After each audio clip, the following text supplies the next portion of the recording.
جس شخص نے زنا کیا یہ عمل اس کے گھر بھی لوٹے گا اگرچہ اونچی اونچی دیواریں کیوں نہیں کرتے. یہ مکافات عمل ہے. نظر اگر غیر محرم کو شہوت سے دیکھتی ہے، حدیث میں آتا ہے کل قیامت کے دن جہنم کی آگ سے بھر دی جائے گی، وہ سخت رسوا ہوگا. آج میڈیا کی آوارگی اور انٹرنیٹ پہ جو کچھ ہو رہا ہے، ٹیلی ویژن اور سینما جو بدتمیزی پھیلا رہے ہیں، اور موبائل پیکٹ جس طرح بے حیائی کو فروغ ہو رہا ہے، ہم اس کے خلاف پوری قوت کے ساتھ بند باندھیں. السلام علیکم میرے پیارے دوستوں، اگر آپ میرے چینل پر نیو ہیں تو پلیز میرے چینل کو ضرور سبسکرائب کریں. یہاں پر آپ کو بہت ہی پیارے پیارے علماء کرام کے بیانات اور قرآن شریف کی بہت ہی خوبصورت آیتیں سننے کو ملیں گی.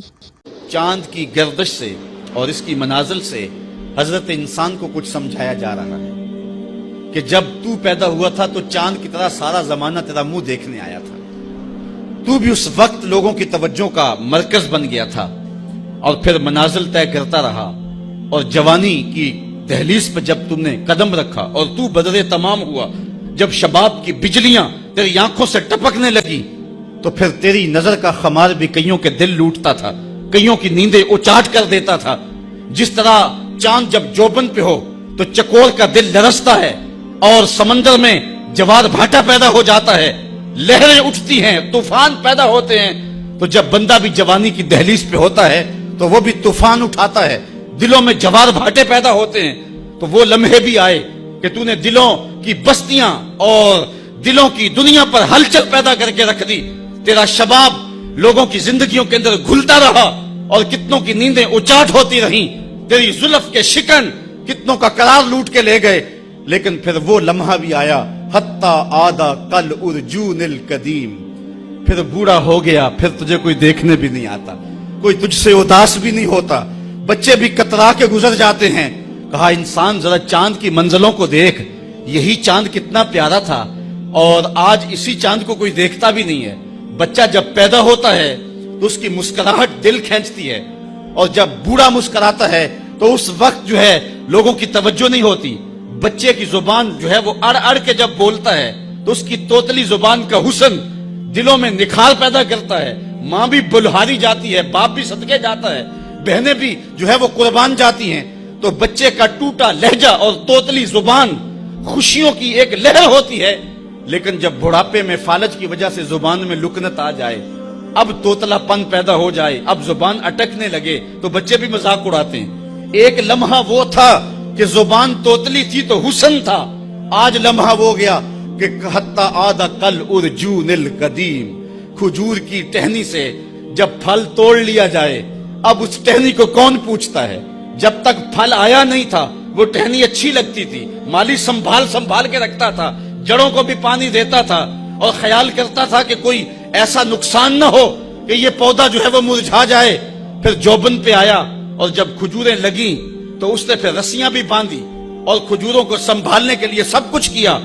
پھر جس دن اس نے اس ڈال سے پھل کاٹ لیا، اب وہ کھجور اجڑ گئی، اب اس کی وہ ٹہنی بے توقیر ہو گئی. انسان کی زندگی کا جب شباب لٹ جاتا ہے اور بڑھاپے میں جب وہ کسی قابل نہیں رہ جاتا تو پھر اس کی بھی یہ مثال ہے، حتی آدھا کل ارجون القدیم، جیسے کھجور کی پرانی ڈال ہو. اپنی نظر اور شرمگاہ کی حفاظت کریں.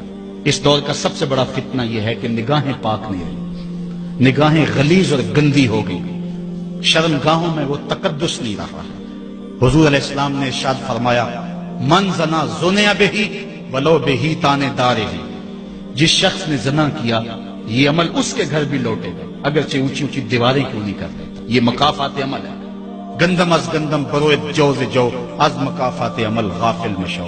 گندم بو گے تو گندم کاٹو گے، جو بو گے تو جو کاٹو گے. نظر کو تقدس دو، نظر کو پاکیزگی دو. حضرت لقمان حکیم کہتے ہیں کہ میں کئی نبیوں سے ملا ہوں، کئی نبیوں سے ملاقات کی ہے، اور میں ان سے 2-2 4-4 باتیں جمع کی ہیں، اور ان ساری باتوں کو میں نے جمع کر کے 100 باتیں جمع کی ہیں، اور ان کا پھر میں نے خلاصہ تیار کیا ہے. ان میں 8 باتیں الگ کی ہیں. ان 8 باتوں میں ایک بات یہ ہے، جب کسی کے گھر جاؤ تو نظر کو حفاظت میں رکھو.